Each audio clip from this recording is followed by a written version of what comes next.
I didn't discover the truth in a dramatic way, no lipstick on a collar, no late-night phone calls, no suspicious perfume clinging to his clothes. The lie slept beside me. I woke up that morning the same way I had for the past 3 years before my alarm, staring at the faint crack in the ceiling above our bed, listening to Ethan breathe like a man with nothing to hide. His arm was draped over my waist, warm and familiar, the weight of it grounding me in what I thought was safety. I remember thinking, this is what stability feels like. That thought still makes me laugh, quietly, bitterly. I slipped out of bed without waking him, padding barefoot into the kitchen. The apartment smelled like stale coffee and rain from the open window. It was early, gray light spilling across the countertops, and the city outside was still half asleep. I liked mornings like this, quiet enough that I could pretend my life was exactly what I'd planned. I made coffee, black, no sugar. He always teased me about it. "You drink it like punishment," he used to say, used to. I checked my phone while the kettle boiled. A few emails from work, a message from my sister asking if I'd eaten. Nothing unusual, no warnings, no red flags waving in my face. That was the scariest part. The truth didn't announce itself. It waited patiently. Ethan walked into the kitchen, rubbing his eyes, hair messy, wearing the old gray t-shirt I'd stolen years ago and never given back. He kissed my temple, same as always. "Morning, May," he murmured. I smiled, same as always. "Morning." He poured himself coffee, leaned against the counter, and started telling me about a meeting he had later that day. I nodded at the right moments, added small comments, played my role perfectly. I was good at that, being present without being seen. We'd been together long enough that silence didn't feel awkward, or at least I thought it didn't. Looking back now, I wonder how much silence I mistook for comfort. After he left for work, I stayed behind to work remotely. My laptop sat open on the dining table, untouched. I couldn't focus. Something felt off, not wrong. Just unsettled, like the air before a storm. I told myself I was imagining it. At noon, my phone buzzed. A notification I almost ignored. "Unknown device logged into your cloud account." I frowned. At first I assumed it was a glitch. Maybe my tablet, maybe an update. I clicked the alert anyway, more annoyed than concerned. That's when I saw the timestamp. 2:14 a.m. I'd been asleep then, curled against Ethan's chest, breathing in sync. My stomach tightened. I checked the device details. Location, model, it wasn't mine. I changed my password immediately, fingers shaking more than I wanted to admit. The rational part of my brain scrambled for explanations. Hackers, errors. Anything but the truth pressing against the back of my thoughts. I told myself to let it go. I didn't. Instead, I opened the photo backup. Thousands of images, loaded screenshots, saved memories, moments I hadn't looked at in months. My thumb hovered over the most recent folder, heart pounding for reasons I couldn't yet name. Then I saw it. A photo I had never taken. A woman's reflection in a mirror, long dark hair, bare shoulders, a bathroom I didn't recognize. And in the corner of the frame, just barely visible, Ethan's hand resting on her hip. The world didn't shatter, it narrowed, sound faded. My chest went tight, like I'd forgotten how to breathe properly. I stared at the image, waiting for it to change into something innocent if I looked long enough. It didn't. I scrolled, more photos, messages saved as screenshots, conversations that weren't meant for me. "Can't wait until she's asleep. You feel different when you touch me. She doesn't have to know." That's what I was reduced to. Not Maya, not his partner, not the woman who built a life with him, just she. I didn't cry. Not then. I closed the app carefully, like I was handling something fragile. Then I sat back in my chair and stared at the wall until the kettle started screaming again, long forgotten, on the stove. That was the moment something inside me shifted. Not heartbreak, clarity. I replayed the last few months in my head, the canceled plans, the emotional distance, the way he guarded his phone like it held state secrets. All the times I'd blamed myself for feeling lonely in a relationship. I wasn't crazy, I was betrayed. When Ethan came home that evening, I greeted him with a kiss and asked how his day was. He smiled, laughed. Told me everything except the truth, and that's when I understood something important. He thought I was oblivious. He thought I was safe to lie to. He had no idea that the woman sitting across from him, nodding and smiling and passing him the salt, was already gone. In her place was someone new, someone observant, someone patient, someone who would never confront him without a plan. That night, as he slept beside me again, I stared at the ceiling crack and made a quiet promise to myself.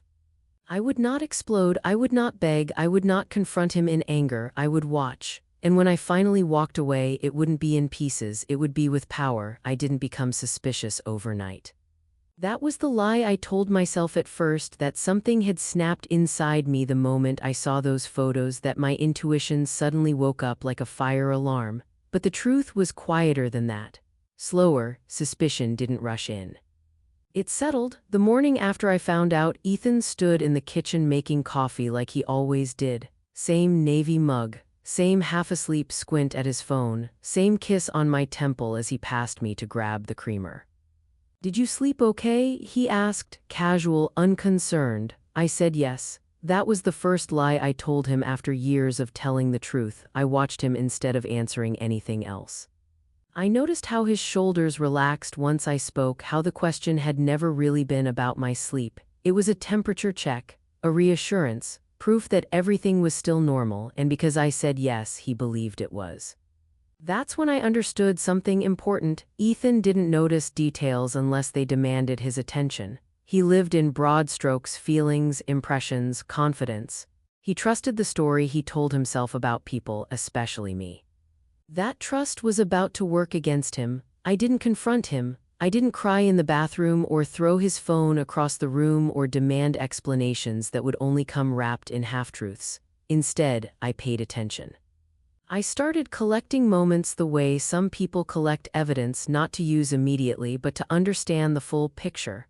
Patterns reveal more than confessions ever do. Ethan had always been bad at routines. He prided himself on spontaneity, on being go with the flow.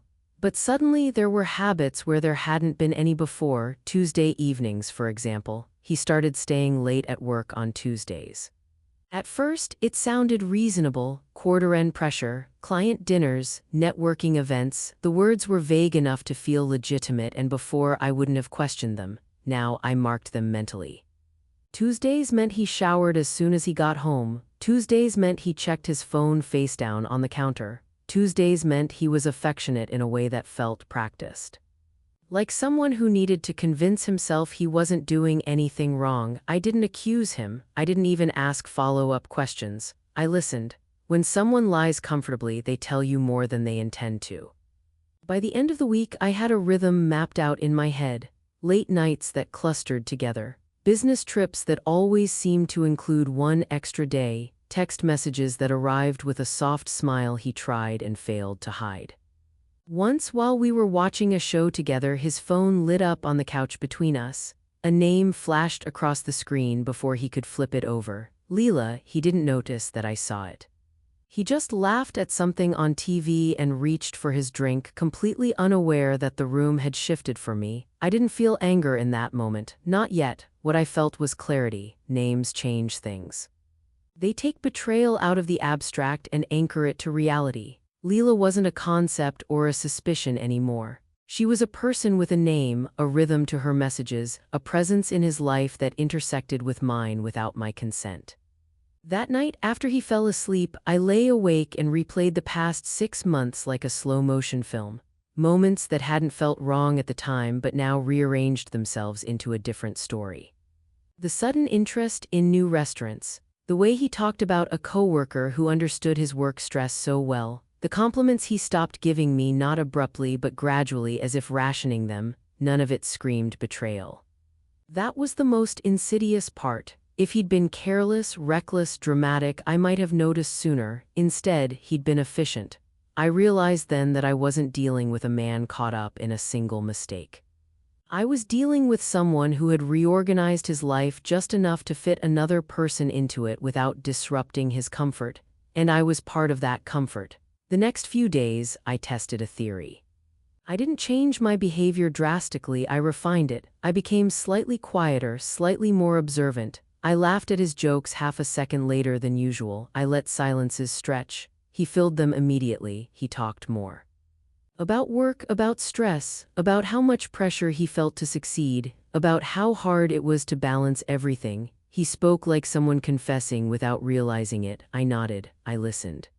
I asked gentle questions that invited him to keep going. That was when I understood another thing. Ethan wasn't afraid of losing me, he was afraid of discomfort, of instability. Of being the villain in a story he liked to believe painted him as decent. So long as I remained calm, familiar, supportive, he felt safe. Safety makes people careless.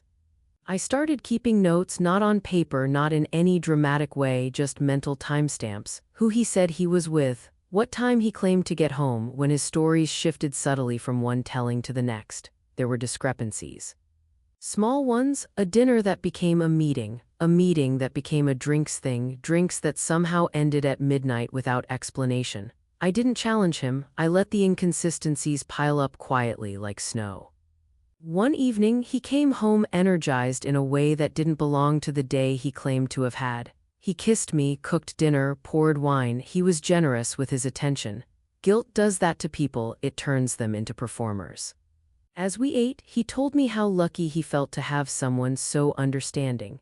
How relationships needed trust, how drama ruined everything good. I smiled and took another sip of wine, letting him talk himself into belief, because it meant he wouldn't see me coming. By the end of that week, I wasn't guessing anymore. I was confirming. Each observation reinforced the same conclusion. Ethan had built a parallel life that relied on my emotional labor to stay intact. And I had been providing it willingly, not anymore. The shift didn't announce itself. There was no dramatic moment where I vowed revenge or promised myself justice, just a quiet decision made while brushing my teeth one night, staring at my own reflection. I would stop reacting, I would stop assuming, I would stop giving him the benefit of doubt he no longer deserved, and I would learn everything before I did anything, because patterns don't just reveal the truth, they reveal timing. And timing, I was beginning to understand, was everything. The space between his words there was a time when Ethan's presence filled a room. Not loudly, he was never loud, but in a way that made me feel noticed, anchored. Lately, though, his presence felt like furniture, familiar, necessary, but emotionally inert. I told myself this was what long-term love looked like, comfortable, quiet, real, but comfort shouldn't feel like absence. That evening, I was sitting on the edge of our bed, tying my hair back for the third time without leaving the room. I wasn't nervous exactly, just unsettled. Ethan had texted earlier, home soon, no punctuation, no follow-up. It was his new habit, short messages that felt less like communication and more like obligation. When the door finally opened, I didn't jump up like I used to. I stayed where I was, listening to the soft thud of his shoes by the door, the familiar rustle of his jacket being tossed over the chair. He walked in like someone entering a hotel room they'd stayed in too many times. "Hey," he said. "Hey," I replied. 2 words passed between us and landed on the floor, untouched. He kissed my forehead, not my lips. He used to kiss my mouth first, like he needed it. Now it was always the forehead, brief and distant, like reassurance without intimacy. Then he crossed the room and sat on his side of the bed, scrolling through his phone immediately. I watched him from the corner of my eye. The way his thumb moved faster than the conversation ever did between us. The way his face softened at something on the screen, a softness I hadn't felt directed at me in weeks. "How was your day?" I asked. "Fine," that was it, one word. No elaboration, no invitation. I nodded, even though he wasn't looking. I'd gotten good at nodding to no one. I stood up and moved toward the dresser, pretending to organize things that didn't need organizing. The silence stretched, heavy but familiar. I told myself not to make it awkward. That silence wasn't always a bad thing, that not every moment needed filling. But this silence wasn't peaceful, it was empty. "I was thinking we could go out tomorrow," I said carefully. "Maybe that cafe near the river, the one we used to like." He didn't answer right away. The pause was long enough for my chest to tighten. "Maybe," he said finally. "Depends how tired I am." I waited for more, for a "but I'd like to try" or a "we'll see," something human. Nothing came. I turned to face him. "You don't really want to, do you?" He sighed, not angrily, worse, patiently. Like I'd asked something unreasonable. "Iris," he said, putting the phone down at last, "you're reading into things again." There it was, again, the word he used whenever I tried to talk about how I felt. As if my emotions were a recurring technical error. "I'm not reading into anything," I said softly. "I just feel like we don't talk anymore." We're talking right now. I almost laughed, almost, that's not what I mean. He rubbed his face with his hands, then leaned back against the headboard. I don't know what you want from me. I wanted to say I want you, not the version of him who showed up halfway. Not the man who kissed my forehead and disappeared into his phone. I wanted the man who used to look at me like I was something he might lose, but I didn't say any of that. I just miss you, I said instead. The words felt small the moment they left my mouth. He looked at me then, really looked. His eyes softened just enough to confuse me. I'm right here, he said. That was the problem. He was physically present and emotionally unreachable, like a locked room with the lights on. I sat back down on the bed, closer to him than before, hoping proximity might bridge what words couldn't. My knee brushed his. He didn't move away, but he didn't lean in either. I feel like I'm always the one reaching, I said, like I'm trying to hold onto something that's already slipping. Iris, he said, his tone calm but firm, nothing is slipping. I searched his face for reassurance and found something else instead, certainty, not love, certainty, the kind that comes from knowing you're not the one at risk. You don't feel it? I asked. No, he said simply, I don't. The honesty should have helped. Instead, it hollowed me out. I nodded, swallowing the ache rising in my throat. Okay. He picked up his phone again, conversation over. I lay down on my side of the bed, turning away from him. The ceiling felt farther away than usual. I stared at a crack in the paint I'd memorized months ago and tried to convince myself that this was normal, that love evolved, that passion faded. That this quiet distance was something couples survived, but there was a difference between calm and cold, and I was cold all the time now. Later that night, when the lights were off and the room was filled with the quiet hum of the city outside, he reached for me. His arm draped over my waist, familiar and automatic. I stiffened for a second before forcing myself to relax. This was what he did now, physical reassurance without emotional presence, touch without connection.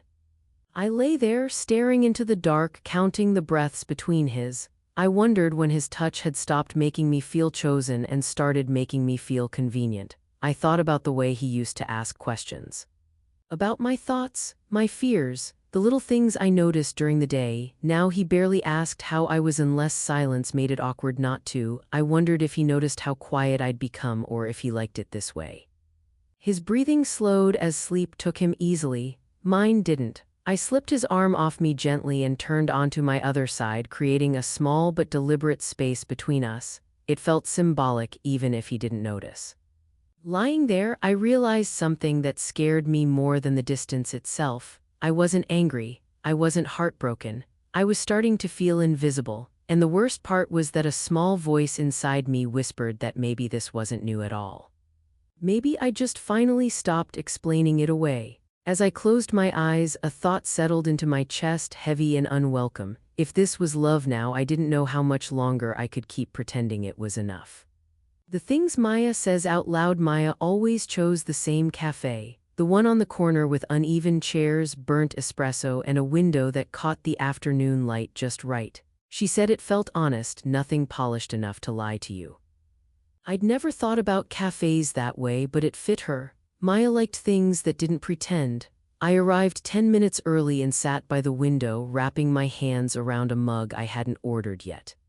The barista gave me a familiar nod. I came here often alone lately. It had become my place to think without interruption, to let the quiet settle without feeling accused by it. When Maya walked in, she spotted me instantly. She always did. Her eyes scanned rooms the way some people read books, quickly, thoroughly, without missing the important parts. There you are, she said, sliding into the chair across from me. You look tired. I'm fine, I replied automatically. She raised an eyebrow. That wasn't a question. I smiled, but it didn't reach anywhere meaningful. Maya watched me closely as she set her bag down, her expression already shifting into concern.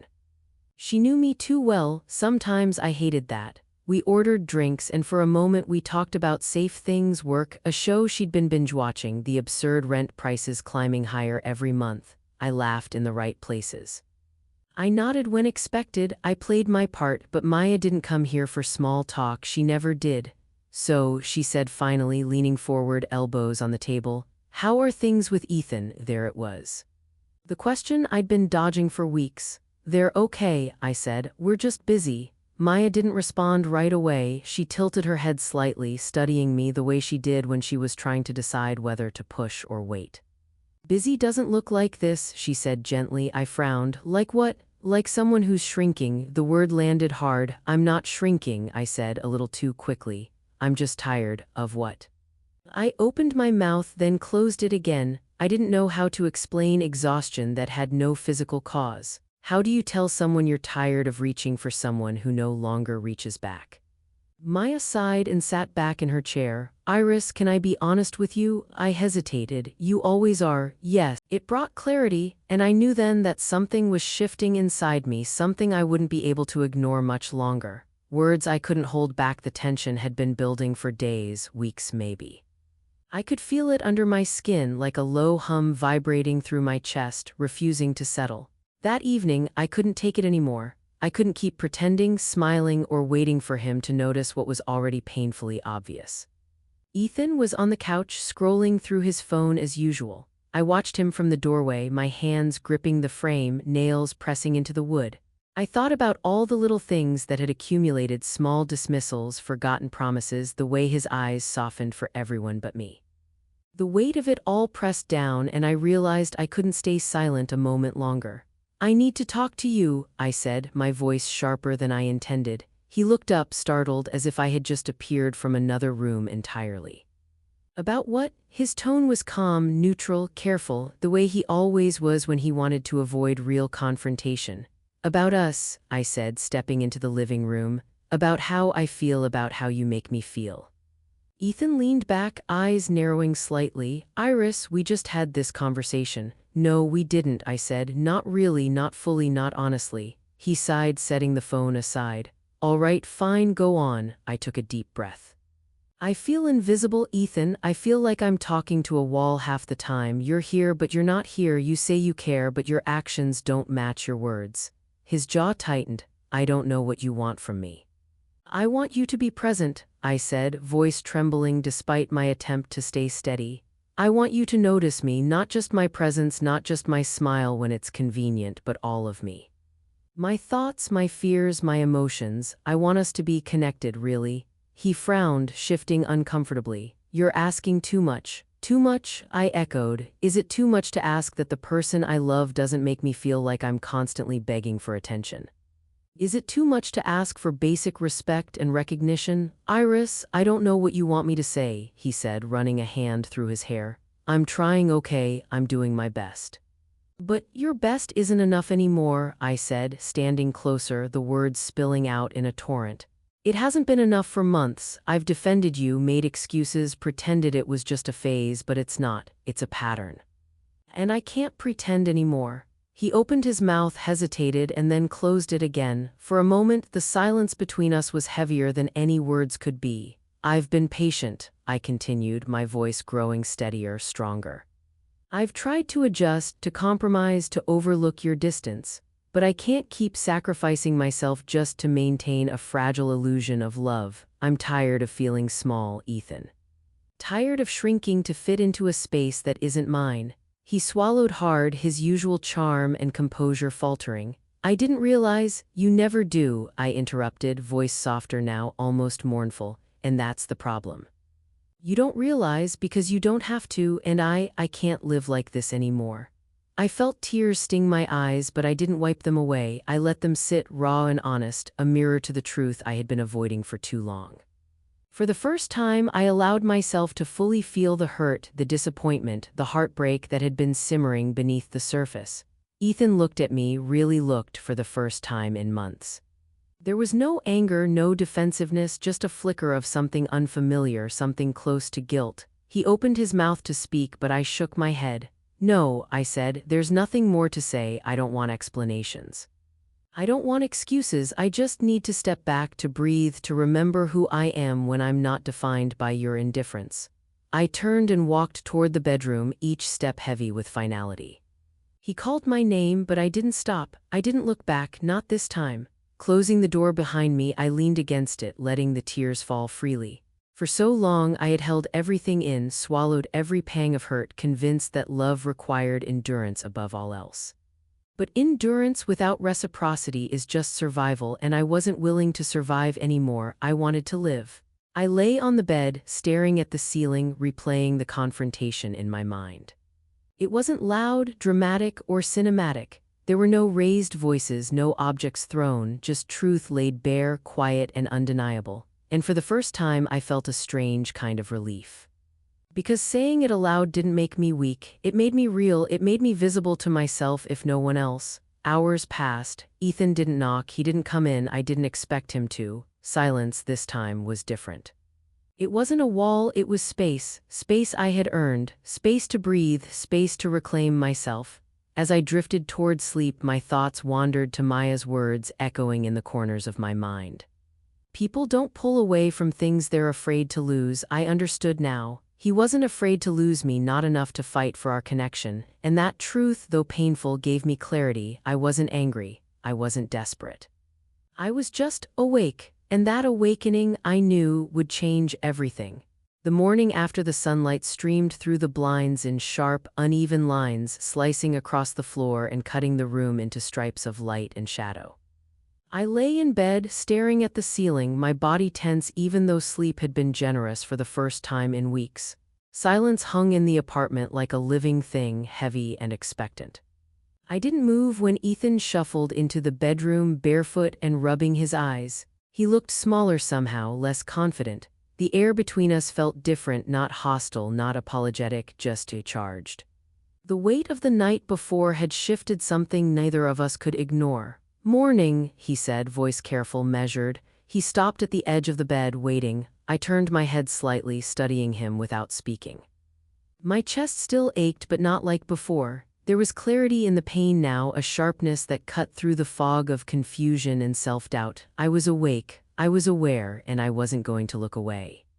"Morning," I replied, my voice even, steady. He swallowed and ran a hand through his hair, an anxious gesture I recognized instantly. It used to calm him. Now it felt like a shield, like he was bracing himself for something he hadn't anticipated. "We need to talk," he said finally. I sat up slowly, crossing my legs on the bed. "We did talk," I said. "Yesterday." "I know," he said, his voice quieter, "but I think I get it now, maybe I didn't before." I studied him, watching for sincerity, for a sign that he understood the weight of what I had said. For the first time, I wondered if he could really see me. "Iris," he continued, sitting on the edge of the bed opposite me, "I didn't realize how much I was neglecting you. I thought I was showing love in my own way, but maybe I wasn't really showing it at all." I didn't respond immediately. His words weren't new. Apologies and confessions of intent had filled our conversations before. But there was a difference this time. The hesitation, the uncertainty, the vulnerability in his eyes, it made me pause, made me consider the possibility that he actually saw me, not just my presence. "You're right," I said finally. "It hasn't been enough. I've been trying to adjust, to understand, to justify, but I've stopped feeling like myself in the process." He nodded slowly, running a hand down his face. "I don't want to lose you," he admitted.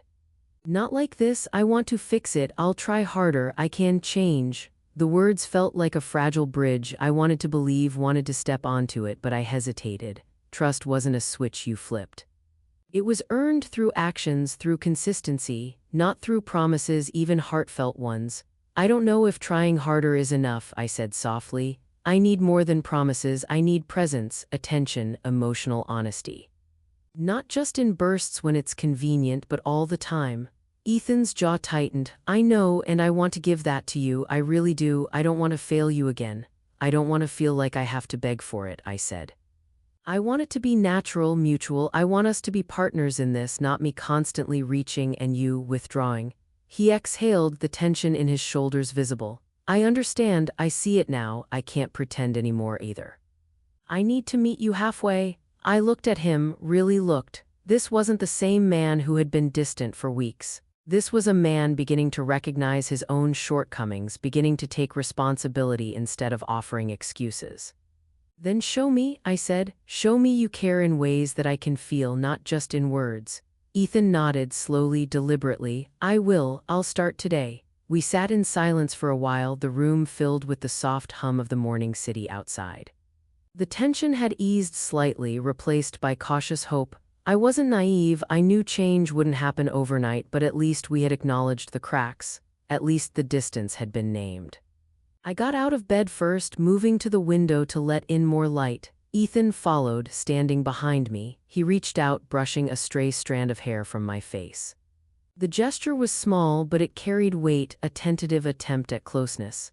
"Iris," he said quietly, "I know I've hurt you. I want to do better, not because you asked, not because you need me to, but because I want to. Because I love you." I closed my eyes for a moment, letting the words sink in. Love was still there, still possible, still fragile but real, and maybe that was enough for now. "Then we'll figure it out," I said softly, "together." He smiled faintly, a tentative, unsure smile. "Together," he repeated. For the first time in weeks, the apartment didn't feel like a place of tension. It felt like home again, if only a little. Not perfect, not fixed, but alive. And alive was something to hold onto. We stood there, shoulder to shoulder, watching the city wake around us. And I realized that healing didn't have to be dramatic. Sometimes it began with small gestures. A touch, a look, a willingness to face discomfort instead of hiding from it. Sometimes it began with words spoken honestly and heard sincerely. I wasn't ready to erase the pain of the past weeks, the nights of silence, the feelings of invisibility. But I was ready to try, to rebuild, to insist on connection without fear. Ethan took my hand then, gently, and I let him. It didn't erase everything, but it was a start. And sometimes a start was all you needed to see a path forward. Cracks beneath the surface, even as the morning light filtered through the blinds, soft and golden. I couldn't shake the feeling that the apartment held its breath. Change had started, yes, but the silence between Ethan and me carried a weight of its own, one that no amount of words could fully lift. The truth was, some cracks run deeper than even love can mend, and ours were starting to show in ways I hadn't anticipated. I spent the early hours tidying the apartment, moving slowly as if careful motion could anchor the day. Ethan made coffee quietly without asking if I wanted any, though I knew he expected me to. I appreciated the effort, but the gesture alone wasn't enough to soothe the lingering tension. "You're quiet this morning," he said, watching me from the kitchen counter. His voice carried that mix of concern and hesitation that had become our language lately. "I'm thinking," I said, "about us, about everything." He leaned against the counter, arms crossed, his brow furrowed. And I swallowed. And I realized that change isn't enough if it isn't constant. I need to know you're committed every day, not just in moments when it's convenient. Ethan's lips pressed into a thin line. "I get it," he said. "I really do, and I'm trying." I nodded, though my stomach twisted. Trying was a start, but I couldn't ignore the subtle patterns I had noticed, the small evasions, the moments of distraction, the lingering distance even after he promised to be present. Later, as the day stretched on, I found myself observing him more closely, almost unconsciously. He smiled at me now, genuinely at times, but I noticed the brief flicker of something else behind his eyes, hesitation, doubt, perhaps guilt. It was subtle, easily missed by anyone else, but to me it screamed louder than any argument could. By evening, the apartment had quieted again. Ethan was reading on the couch, and I sat across from him, notebook in hand, trying to jot down thoughts without interruption. But my mind kept drifting, circling the same ideas, the same worries. I realized that acknowledging the cracks hadn't healed them, it had only made them more visible. "Hey," he said, his voice soft, pulling me from my thoughts. "You've been distant again." I looked up, meeting his gaze. "I'm not distant," I said. "I'm aware." He frowned. "Aware, yes," I said. "Aware that things aren't perfect, that we're still figuring this out. That I can't ignore the patterns I've seen for months." He set the book aside, turning fully toward me. "I don't want you to feel like I'm ignoring you," he said. "I'm trying, Iris, I promise." I took a deep breath, letting the words sink in. "I know you are, and I see it, but seeing isn't enough anymore. I need to feel it. I need proof that these cracks aren't just going to reappear tomorrow, that you won't retreat when things get uncomfortable." He nodded, and for a moment silence fell between us, heavy but not hostile. The tension wasn't gone, but there was an understanding forming, a fragile bridge not yet solid but present. That night, as we prepared for bed, Ethan reached for my hand. I hesitated briefly, then allowed him to hold it. The gesture was small, intimate, and carried a weight of its own. It wasn't a solution, but it was a start. As I lay there, listening to his steady breathing, I realized something important. Love wasn't just about presence or effort, it was about consistency, honesty, and a willingness to face discomfort together. And while we had a long way to go, acknowledging the cracks was the first step toward healing them. Patterns resurfacing the days that followed felt like walking on a tightrope. Every small gesture from Ethan felt loaded, every word measured. I wanted to believe him, wanted to believe that the cracks could be repaired, that the distance that had grown between us was finally closing. And yet, a part of me remained vigilant, scanning for signs that our fragile progress could collapse at any moment. It started subtly. He'd promised to join me for breakfast but get caught up in a call. He'd say he wanted to hear about my day but look away mid-sentence. Nothing dramatic, nothing intentional, or so he claimed, but enough to make me pause, enough to make the old doubts resurface. I caught myself tensing during conversations, listening not just to his words but to what was left unsaid. I realized that love for me had become less about affection and more about consistency, and I needed evidence, not words. One afternoon, we decided to go for a walk in the park, a place we used to frequent before the tension had built up. The fresh air and open space were supposed to help, but even in the sunshine, I felt the shadows of our unresolved issues. Ethan tried to initiate conversation, asking about my day, my plans, my thoughts. I answered carefully, balancing honesty with caution. I wanted to communicate, but I didn't want to expose myself completely. My vulnerability had become a double-edged sword. Halfway through our walk, we reached a small bench by the pond. I sat first, folding my hands in my lap. Ethan hesitated, then sat beside me, leaving a space between us that felt deliberate. I wanted to reach out to Bridget, but I paused. "Iris," he began, his voice tentative, "I know things have been rough lately, and I know I haven't been perfect." "I know," I said softly, meeting his gaze. "I see you trying, Ethan. But seeing isn't always enough." He looked down at the water, his reflection blurred by the ripples. "I don't want to hurt you anymore. I don't even realize when I do it sometimes, but I know it's there, and I want to change." I nodded, my throat tight. "I know you do, but change takes time, and I've been patient, waiting for months. I can't keep hoping that the next day will be different." He swallowed hard, turning to face me fully. "I understand. And I'll prove it. I'll be more present. I'll pay attention. I'll show you you're important to me every single day." His words were earnest, and for a moment I allowed myself to hope. But then I remembered the patterns, the subtle retreat when he felt uncomfortable, the moments of inattention that piled up like stones. I realized that while promises could be made, patterns were harder to break. "I want to believe you," I said, "but actions matter more than words. Show me, Ethan, don't tell me." He nodded solemnly, and we sat in silence, the sounds of the park surrounding us. Ducks quacked by the pond, leaves rustled in the gentle wind, children's laughter echoed from a distance. It was peaceful, almost serene, yet I couldn't shake the feeling of tension lingering beneath the surface, a reminder that change was never guaranteed. Later that evening, back at the apartment, the fragile progress began to falter. Ethan was distracted by a message on his phone, and I felt the familiar pang of frustration rise in my chest.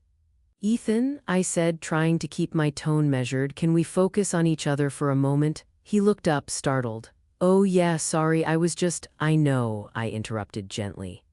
I need to know you're here with me, not somewhere else." His face softened and he put the phone down. "I am, I promise." The promise sounded sincere, but I felt the shadow of doubt creeping back. Patterns, once established, have a way of resurfacing, and I could feel the tension coiling like a spring, ready to snap. I realized then that this journey wasn't just about love, it was about trust, self-respect, and the courage to hold someone accountable for their actions without fear of losing them. And while Ethan was willing to try, the past had taught me that willingness alone wasn't enough. As the night grew darker, I lay in bed watching him sleep, studying the gentle rise and fall of his chest. I wanted to believe, wanted to hope, wanted to trust, but I also knew that some cracks ran deeper than words or gestures could fix, and deep down I understood that tomorrow or the day after would test the fragile balance we had achieved. Would patterns resurface, or would our commitment finally take root? The uncertainty was terrifying but also strangely liberating. I could no longer ignore my own needs, my own boundaries, my own worth. And no matter what happened, I would stand firm in them. Healing or letting go. The morning air was crisp, carrying the faint scent of rain from the night before. I sat at the kitchen table, staring at my coffee, feeling the quiet hum of the apartment around me. The tension from the past weeks hadn't vanished, it had transformed. It was softer now, more deliberate, like a shadow that lingered but no longer dictated every movement. Ethan entered the kitchen holding a plate with 2 pieces of toast. He placed it gently in front of me and smiled, the kind of smile that carried apology, hope, and vulnerability all at once. "Good morning," he said softly. I looked up, and for the first time in a long time, I allowed myself to respond fully. "Morning." We didn't speak immediately, we ate in companionable silence, a silence filled with acknowledgement rather than avoidance. Each bite, each sip of coffee felt like a small ritual of connection, a tentative step toward reclaiming what had been fractured. After breakfast, I gathered my courage. "Ethan," I began, "we need to decide something. It can't survive on promises alone. I need to know if you're truly committed to changing, not just trying for a moment, but truly living that commitment every day." He nodded, setting his mug down. "Iris, I understand. I don't want to lose you. I want to be better for us, for me, for you." I studied him, searching for any trace of insincerity, any flicker of doubt. But his eyes were steady, unwavering. "Actions matter," I said. "I need to see it, and I need to feel that I'm not constantly shrinking to fit into a space that isn't mine." Ethan took a deep breath. "I know, and I'll show you every day. I won't let you doubt my commitment again." The words were heavy with promise, and this time I believed them, not blindly but cautiously, with awareness. I had learned that love was not just about gestures or words. It was about presence, consistency, and the willingness to face discomfort together. We spent the day walking through the city, side by side, talking in ways we hadn't in weeks. Small conversations, small touches, small acknowledgments, they stitched together the fragile fabric of our connection. It wasn't perfect. It wouldn't be perfect overnight, but for the first time in months, it felt possible. That evening, as we sat on the balcony watching the sun dip below the horizon, I realized something profound. Love isn't about never feeling hurt, never experiencing distance, or never facing challenges. Love is about choosing, moment by moment, to stay and to engage, to communicate and to listen, to acknowledge patterns and work through them together. Ethan reached for my hand, intertwining his fingers with mine. "Iris, thank you for not giving up," he said softly. I looked at him, the man who had caused me both pain and joy, and I felt a wave of gratitude, not just for him, but for myself. For the courage to speak, to stand firm, to demand more than hollow promises, for the willingness to believe in connection again. "I should thank you," I replied, "for listening, for finally seeing me." We sat there, hands entwined, the city lights twinkling below us, feeling the quiet hum of something new taking shape. The cracks were still there, subtle and persistent, but they no longer defined us. They were reminders that growth, trust, and love require effort, courage, and vulnerability. As night fell, I lay in bed, Ethan beside me, breathing steady and calm. I closed my eyes, letting the weight of the day settle. I reflected on the journey, the moments of doubt, the nights of silence, the confrontation that had shifted everything. And I realized that healing was not a destination. It was a continuous process, one we would navigate together or apart, but never ignoring the truth of our needs again. The future felt uncertain, yes, but for the first time, it felt ours to shape. There was hope in that uncertainty, a quiet thrill in knowing that we could face it together, consciously, deliberately, with eyes wide open. And perhaps, just perhaps, that was enough to sustain a love that had survived neglect, distance, and the weight of unspoken words. Some cracks remain always, subtle reminders of what once threatened to break us. But they do not define the whole. They are part of the story, part of the resilience, part of the depth that makes love real, alive, and undeniably human. I reached over, brushing a loose strand of hair from Ethan's face, and whispered, "We'll be okay." And in that moment, I believed it, because love, in its truest form, is both fragile and enduring, and we had chosen, finally, to nurture it, not just survive it.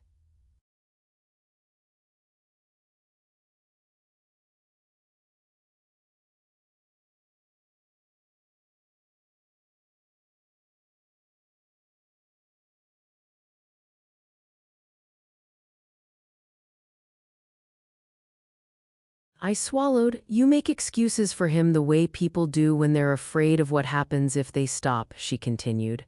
I've watched you do it for months. I love him, I said quietly. I know, she said. That's why this worries me. I looked up at her then. What do you want me to do? Leave? She didn't answer immediately. She chose her words carefully, another thing I both loved and resented about her. I want you to ask yourself something, she said. If nothing changed, if this is exactly how it stays, would you be okay with that 5 years from now? The question settled deep, sinking past my defenses before I could stop it. 5 years? The idea felt heavy. I imagined a future full of quiet evenings, unanswered questions, forehead kisses, and conversations that never went anywhere. I imagined myself slowly becoming someone who asked for less because asking hurt too much. I don't know, I admitted. That's not a no, Maya said softly. I exhaled shakily. You don't see what he's like when it's just us. He can be kind, he just pulls away sometimes. People don't pull away from things they're afraid to lose, she said. Her words stung, sharp and clean. I wanted to argue, to defend him the way I always did, but something stopped me because part of me wondered if she was right. Have you talked to him about this? She asked. I've tried, I said. He says I overthink, that I read into things. Maya's jaw tightened. That's not communication, that's dismissal. He doesn't mean it that way. But it still makes you doubt yourself, she said, and that matters. I felt a lump form in my throat. I just don't want to be dramatic. You're not, she said firmly. You're reacting to neglect. The word echoed in my mind, neglect. It felt too harsh, too big, but once it was there, I couldn't fully push it away. I don't think he realizes how distant he's become, I said. Maya sighed. Maybe, but awareness isn't your responsibility. I stared out the window, watching people pass by, each absorbed in their own lives. I wondered how many of them were quietly making themselves smaller to keep someone else comfortable. What if I'm wrong? I asked. What if this is just a phase? Then asking for more won't ruin it, she said. And if it does, that tells you something too. Silence stretched between us, thick but not uncomfortable. Maya reached across the table and took my hand. Her grip was warm and grounding. I'm not telling you what to do, she said. I'm just reminding you that love shouldn't feel like something you have to earn every day. I nodded slowly. My eyes burned, but I didn't let the tears fall. Not here. When we finally stood to leave, the sky outside had shifted to that soft gray that comes before evening. Maya hugged me tightly before we parted.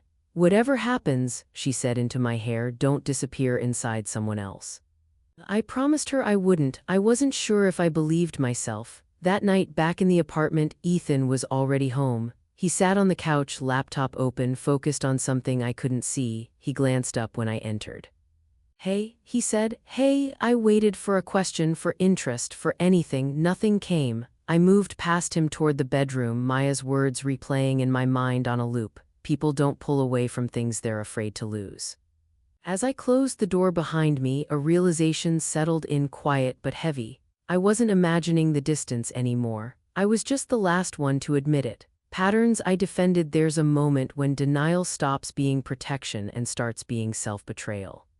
I didn't know exactly when I crossed that line, but I could feel the aftermath of it everywhere, in the way I hesitated before speaking, in the way my chest tightened whenever Ethan walked into a room, in the way I replayed conversations long after they ended, searching for something I could have said differently. After my conversation with Maya, I did confront Ethan, not immediately. I told myself I needed clarity first, proof. Something concrete enough to justify the discomfort growing inside me, so I started paying attention. Not in a suspicious way, not at first, just observantly, the way I used to notice the little things when I first fell in love with him, except now what I noticed didn't make me feel closer, it made me feel smaller. I noticed how often he interrupted me mid-sentence, not rudely but casually, like my thoughts were background noise. How he rarely asked follow-up questions anymore. How his apologies sounded rehearsed, sorry, I didn't realize, without ever changing the behavior that required apologizing in the first place. I noticed how I adjusted my tone when I spoke to him, softer, lighter, less demanding. How I framed my needs like suggestions instead of statements. If you feel like it. It's okay if not. I might be wrong, but I noticed how tired I was. One evening, I came home later than usual after sitting alone at the cafe, staring at my reflection in the darkened window longer than I should have. Ethan was in the kitchen heating something up in the microwave. He glanced at me briefly. "Long day?" he asked. "Yeah," I said. He nodded and turned back to the microwave. End of conversation. I stood there watching the digital timer count down. 3 seconds, 2, 1. "Do you want to eat together?" I asked. "I already ate," he said. "There's leftovers if you want." I opened the fridge and stared at the containers inside. I wasn't hungry anymore. Later, while we sat on opposite ends of the couch, I realized something unsettling. I couldn't remember the last time he'd asked how I was emotionally. Not how my day was, not what I did, how I felt. That night, I lay awake listening to him breathe beside me, Maya's voice echoing in my head. Love shouldn't feel like something you have to earn every day. I thought about all the times I'd defended him, to friends, to myself. Even to strangers who didn't ask. He's just stressed. He's not good with emotions. He shows love differently. At what point did explanation turn into excuse? The next few days unfolded with uncomfortable clarity. Every interaction felt like confirmation. He forgot something I told him earlier in the week, something important to me, and brushed it off with a laugh. He canceled tentative plans without apology. He listened to me talk about something that mattered to me, nodded once, and then changed the subject entirely. And each time I told myself it wasn't intentional, but intention didn't change impact. One afternoon, while folding laundry alone in our bedroom, I caught myself pausing mid-motion, staring at one of his shirts in my hands. I tried to remember when I'd last felt wanted instead of tolerated. When I'd last felt like my presence added something to his life rather than disrupted it. The memory didn't come. Instead, I remembered all the ways I'd adjusted myself to fit into the spaces he left. How I stopped bringing things up because they wasn't the right time. How I learned which topics made him withdraw and quietly removed them from conversation. How I started measuring my worth by how easy I was to be with. That realization hurt more than anything else, because it wasn't just about him, it was about me allowing it. That evening, Ethan came into the bedroom while I was sitting on the bed, scrolling mindlessly through my phone. He sat beside me close enough that our shoulders touched. "You've been quiet lately," he said. I looked at him, surprised. "I have, yeah," he said. "Everything okay?" The question felt strange coming from him, delayed, almost obligatory. Still, my heart fluttered with the smallest, most foolish hope. "I don't know," I said honestly. "I feel disconnected." He frowned slightly. "From what?" "From us." There it was, out in the open. He leaned back against the headboard, crossing his arms, a familiar posture, defensive but calm. "I thought we were fine," he said. "I don't," I replied. He sighed. "You've been overthinking again." The words landed exactly where Maya said they would. "I'm not overthinking," I said quietly. "I'm noticing." "Noticing what?" "That I'm always the one trying," I said. "That I'm lonely even when you're right here." "That's not fair," he said. "Why not?" "Because I'm here," he repeated. "I come home, I spend time with you. What more do you want?" I stared at him, my chest tight. "I want to feel like you care."